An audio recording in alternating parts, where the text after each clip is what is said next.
बिस्मिल्लाहिर्रहमानिर्रहीम अल्हम्दुलिल्लाहि रब्बिल आलमीन वस्सलातु वस्सलामु अला रसूलिहिल करीम व अला आलिहि वसहबिहि अजमईन। Assalamu alaikum wa rahmatullahi wa barakatuh. It's a pleasure to welcome you to IUU's Department Orientation for Spring 2024. On this note, I would like to welcome Dr. Adnan Ashraf, the head of the Department of IT. Assalamu alaikum, Dr. Adnan. Walaikum assalam wa rahmatullah. Assalamu alaikum wa rahmatullahi wa barakatuhu. Welcome to the orientation session for the Department of Information Technology. My name is Adnan Ashraf. In this session, we will go through some of the basic basic pieces of information that you as a student should be familiar with. And then towards the end, we will have some time for questions and answers. So if we start with an introduction of the department. The Department of Information Technology was established in 2015, so 9 years ago, and we have been offering three programs in IT. The first one is a certificate program in IT, which is 1 year program or 2 semesters. Then we have associate degree, which is a 2 years program, and then we have the bachelor's of science program in IT, which is a 4 years program. And more information about these programs is available on the university's website, and you can also directly access the information by using these links given here. So Stream CIT is for the certificate program, then Stream AIT is for the associate degree program, and Stream BSIT is for the bachelor's program in IT. At the moment, we have more than 500 students enrolled in these programs, and you are also one of them, and we welcome you to the university and also to the department. We have 6 faculty members at the moment, and more information about these faculty members is given on the next slide. Here you see the list of faculty members. Again, my name is given at the top of the list, and my email address is given. You can contact me for any issues in any course, and also especially in those courses in which I'm also working as a lecturer or as a teacher. Then Dr. Salim Bhatt has been working with us for quite some time, and he has been teaching several courses. Dr. Muhammad Usman has joined us from this semester, and he is also teaching several courses. Then we have Sister Salina Kader. She has been working for quite some time. She has also been teaching several courses, and she has also developed several courses. Then Brother Mohsin Nazir has been also working for quite some time, and he has been teaching several courses and has also been very actively supervising bachelor's thesis. And then we have Sister Kiran Sultana. She is teaching statistics. So this is the list of faculty members. You can also see their email addresses, and all students are encouraged to contact faculty whenever needed. You can also see Ask the Teacher forum. In every course, there is Ask the Teacher forum. You can post your queries there as well, and you are encouraged to also contact teachers in their office hours on phone or WhatsApp. And WhatsApp information or WhatsApp number, phone number is also given on the course page. So if you go to any course, in any course, you will see a teacher's contact block. And in that block, you see their name, their email address, their phone, WhatsApp number, their office hours, and so on. So from there, you can see when the teachers are available for any issues, any consultancy in any course, and then you can easily contact them. Okay, moving on. The next topic that I want to discuss is that most of you, since you come from high schools or colleges, and this is probably the first time that you are going to study in a university, and universities have a different kind of system than schools or colleges. In a university, what we call is a semester system. And a semester is roughly half a year, so it's more like 5 months than 6 months. And in these 5 months, then there are many things with different deadlines that you have to take into account. And if you miss a deadline, then it can affect your final grade. Every course is divided into 30 modules or 30 lectures, and every module or every lecture has a module test. Then after 15 lectures, there is a midterm exam, and then after all the 30 lectures, when you're done with all the lectures, then there is a final exam in the end. And then in every course, we have just one assignment, and that assignment is due on the 1st of June. So assignments are published in maybe in the end of or the last week of the first month, which means that in the semester the assignments will be published by the end of March, and then you will have time to work on them. So you will have April, the complete month of April, and then the complete month of May. So you will have 2 months to prepare your work and then submit your assignments. And we emphasize on weekly planning because a full-time student is typically enrolled in 6 courses, and that means that in every course you have to complete 2 modules per week, right? So if you are enrolled in 6 courses, and every week you are supposed to do 2 modules or 2 lectures you have to complete in one course. That means you have to, in total, you have to complete 12 lectures or 12 modules every week. And if you don't do that, then later on it becomes very challenging, very difficult to complete all the topics in the syllabus, and then that will obviously have an effect on your grade. And not only go through the lecture material, the slides and the videos, but also module tests. So every week you should complete 12 module tests if you are if you are studying full time. Of course, if you're studying part time, then it's different, then it depends on the number of courses. But a typical load for a full time student is 6 courses per semester, and that means that you have to do 12 module tests every week. And if you have not been doing 12 module tests so far, then you should speed up. You should try to catch up with whatever is left from the first 3 weeks, and then you try to also continue as soon as possible with the remaining topics and lectures and the modules in the courses that you are enrolled in. Okay, then the midterm exam will be in May from 9th of May to 15th of May, and then there is also a late midterm exam in June. For instance, if somebody was sick or they were traveling or there was some issue and they were not able to participate in the midterm exam, they can still do late midterm exam, but there is some penalty. You should be aware that if you miss the first main exam, then you will not get 100% marks, or it's not going to be possible for you. The assignments are due on 1st of June, as I already said, and they will be published by the end of March this month.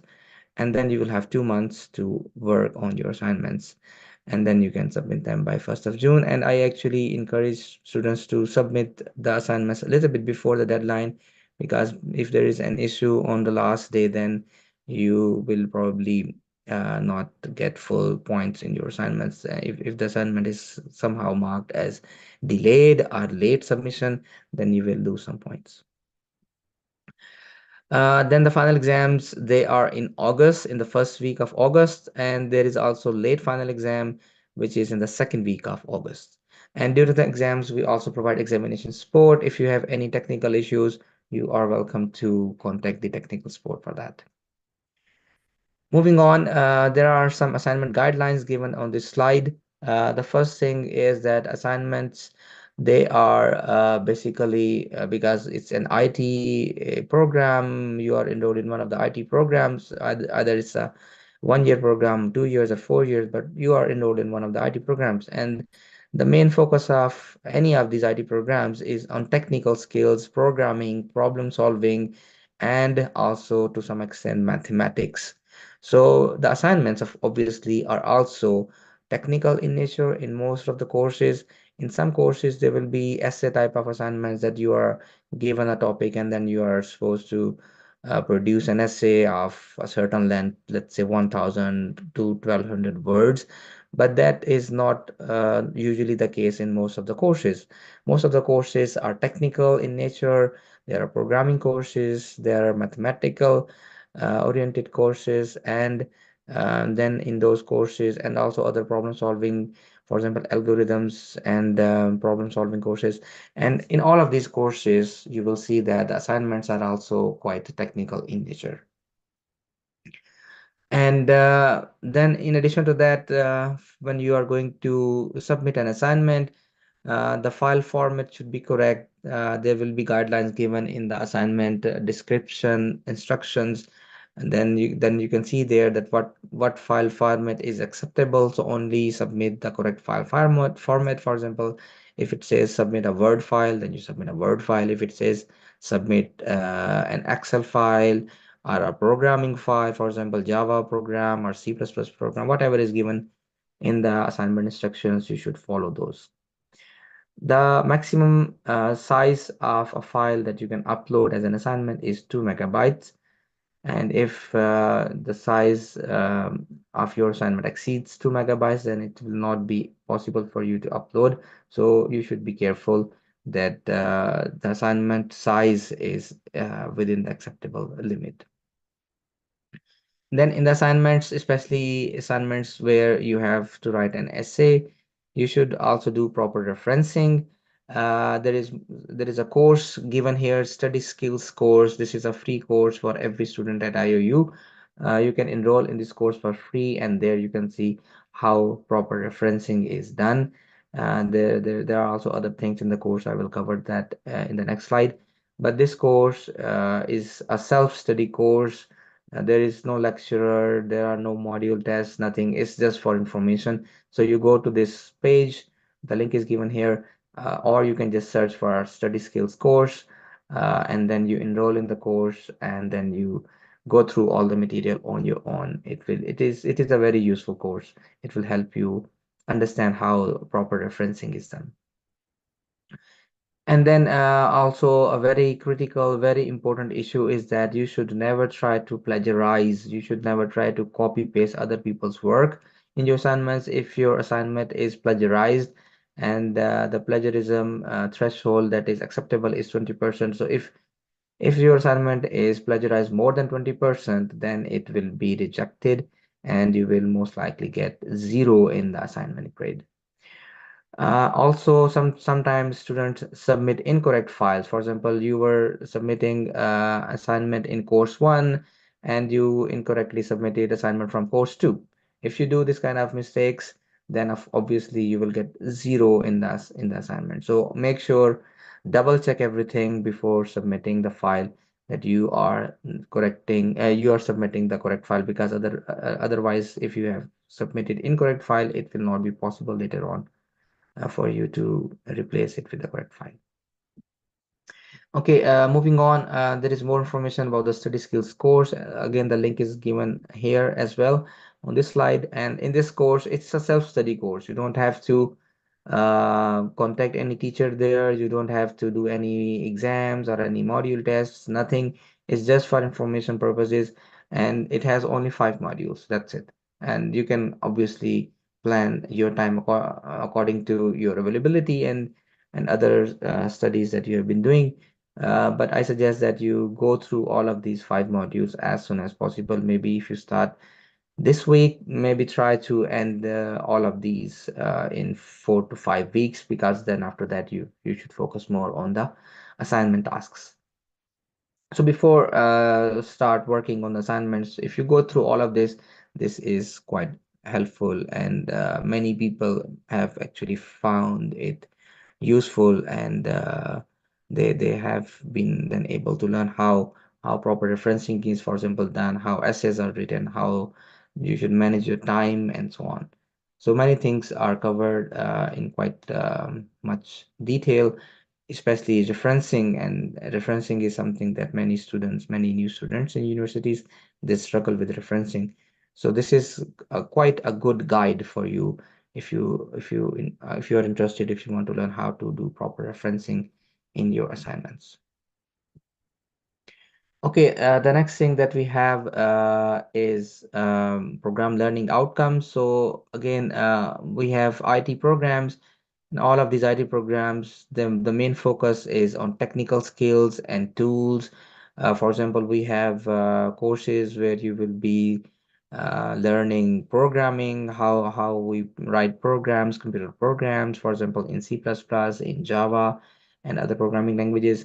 And then we also have problem solving and algorithm design and algorithm analysis courses. So you will also study how different kinds of problems, especially more complex problems, they should be tackled, how they should be solved, what kind of problem solving approaches are there that you can try, and then you can use in solving different kinds of real life problems. Then in addition to that, we also have a focus on software engineering. In journal, software engineering theory is covered, different kinds of process models, software development lifecycle and process models, they are covered. And then also we also teach you how you should use different kinds of software design and modeling languages. For example, UML is a popular language, unified modeling language, and we have a course on that. And then we also have courses on databases. We have several courses on databases. We also have several courses on networking and cybersecurity. Then we also have several courses on web programming and web development, and also on mobile phone application development. So these are just a few main areas in the curriculum that I'm naming here, but there are also many more courses. And we also, for example, have a course on artificial intelligence where you will learn how different kinds of artificial intelligence algorithms can be used for many challenging tasks or problems in real life. So these are some courses, and as you can see that the main focus of all of these courses in is on IT skills. But in addition to these courses, then we also have Islamic studies courses, and even in IT courses, we try to teach things from an Islamic perspective, and you will see many examples in IT courses from the Islamic world. For example, we will use examples like if you are trying to develop an application where you can get reminders for daily salah 5 times a day. If you are developing an application where you can calculate zakat, for example, based on different kinds of assets that a person possesses, and so on. So there are many examples from the Islamic world that we also try to use in our IT courses. Then the next thing that students often ask about is career paths. There are many different career paths. IT is quite a vast field, and actually almost in every field, whether it's technology related, finance related, business related, health organizations, gaming industry, government organizations, and also many kind of different private organizations. So information technology, or IT, is almost everywhere, and you find many different possibilities what you can do after graduating from here. We have typical examples. For example, you can work as a programmer or a software developer or software engineer, and then you can also work as a software designer, system analyst, and then you can also work as a software tester or software testing engineer, software quality assurance engineer. Then you can also work in the field of databases, for example, as a database administrator. Similarly, you can work in the field of networking. Many companies, they have their own they have their own local area networks or their internal networks, and you can work there as a network administrator. So there are many different fields. Similarly, there are fields, other fields, advanced fields. For example, cybersecurity is there, and cloud computing is there. We also have courses on these things. Then you can also work as a mobile phone application developer. Many people today, they work as freelance developers. They take different projects, small projects from companies or from individuals directly, and then they work on them and they develop the product and then they deliver it. You can also work as a web application developer or a simple web developer. So there are so many different possibilities that you can think of. And we have courses, a really diverse set of courses covering many of these things. So you will inshallah learn a lot. Then in the end, what I want to discuss is that obviously it's possible that when you are studying with us, and since the studies are online, it's possible that you have some issues in a course. I always advise my students that whenever there is a problem in any course, the first point of contact for you is the course teacher. So whenever you see that there is a problem in a course, for example, related to the course material, videos, or slides, or MCQs, or assignments, anything, whenever there is an issue, try to contact the teacher as soon as possible. You can use the Ask the Teacher forum. You can also contact teachers by email. You can also contact them on WhatsApp and also by phone. Of course, during their available hours, which are given on the course page. But if you think that you contacted the teacher and the teacher did not respond, or the teacher did not resolve the issue, then you can contact the head of the department. And I'm the head of the department, and my email addresses are given here. You can use either of these, so adnan@iou.edu.gm or hod.it@iou.edu.gm, and then I will try to address your issues as soon as possible. And if it happens that you contacted me and my response was not satisfactory for you, then you can also contact the dean of the faculty, dean.fas@iou.edu.gm. But this is something which has never happened so far. So most of the issues are already resolved at the teachers level. Sometimes some issues, they are escalated and then they come to me and then I resolve them. But so far, in the last 9 years, none of the issues were forwarded to the dean of the faculty. And then the last point here is that as students, you should never try to contact the vice chancellor or the chancellor of the university. If you try to do that, then there can be actually some disciplinary action against you, because then you are bypassing the teacher, bypassing the HOD, bypassing the dean. We are here to help you. We are here to listen to you. And if you have any issue, you should contact us instead of bypassing all of us and then directly trying to contact the vice chancellor or the chancellor. Okay, this is what I wanted to say. And now we have time for questions and answers. Over to you, Brother Uneep. Jazakallah khairan, Dr. Adnan, for very inspiring information and written talk about the details of the program and the IT department. So the session is open for question and answers. Students, if you have any questions, you may post them in the chat, and Dr. Adnan will be very happy to assist you with that.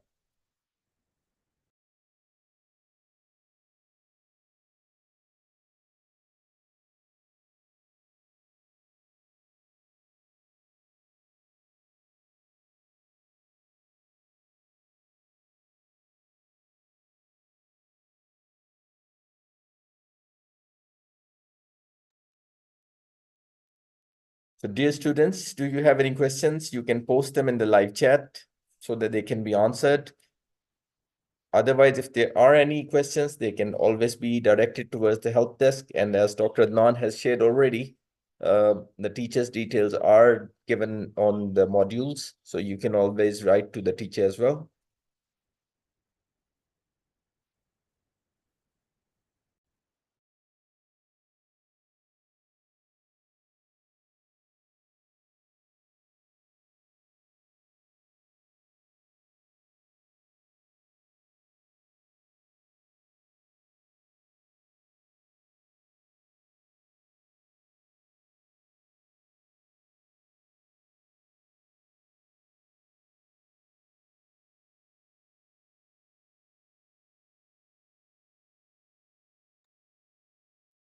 Seems like no questions coming up, Dr. Adnan, at the moment.